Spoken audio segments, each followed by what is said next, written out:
Just remember, if you're growing something and you don't get much output the first year, don't lose hope. I got literally one calendula flower last year. One. And I got no dandelions. And now I got dandelions. And I got dandelions coming on the next generation. And look at this tower of calendula now. So if you hear watering in the background, I'm multitasking. Trying to not let my soil get too dried out in this heat, because then it's really hard to resaturate. So yeah, and this, supposedly has some powdery mildew. I say supposedly because, it does in fact have some powdery mildew, but the plant is not the least bit phased. The plant is super healthy, aside from when I've knocked into these leaves. So I'm not going to do anything about the mildew because I don't want to jeopardize the plant. And I learned that lesson the hard way. But it is just like totally giving me a big fat I told you. Other spectacular flowers. My explosion of crimson clover over here. Love it. I absolutely love these flowers. And it makes me super happy to see them bouncing back with this much excitement. What is up, guys? I know this looks like all my videos now. They all look the same. But I just want to make a quick video about some dramatic flower of development. Number one, I'm super excited to see my longevity spinach flowers popping up, looking spectacular.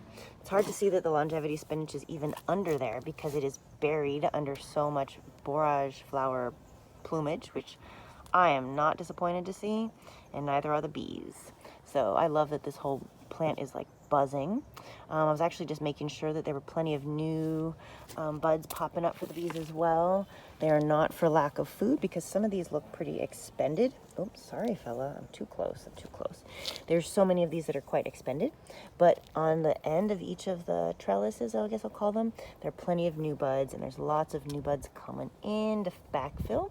So they're not going to be for want of fresh flowers. I have a feeling they know their system. I don't need to interfere. So the other thing is that this onion, I still don't know what it's gonna do. Like, are those little tips doing something, or is it drying out? I can't tell. Maybe those are the seeds. I'll bet you those are the seeds. But I was wondering if it was gonna change color. It doesn't look like it. Oh, sorry, out of focus. It doesn't look like it is, but it is changing shape. It's gotten pointier, whereas before it was more of like a just round puffball. So as the skin peels back, it's doing new things. Who else is interesting? Right now, honestly, I'm so mesmerized by watching my Hummingbird Sage develop.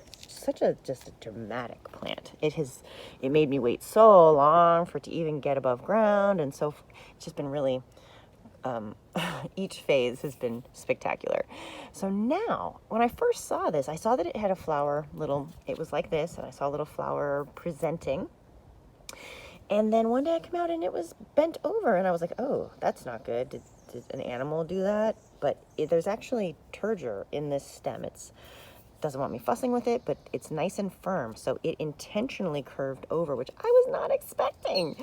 And I'm now thinking that it's called a hummingbird sage because of the shape of the flower. If you can imagine, like, the wings at the top, and not just because hummingbirds love it. And to be honest, I'm excited about both potential explanations for its name, since I keep thinking of it as pineapple sage because it smells just like pineapple.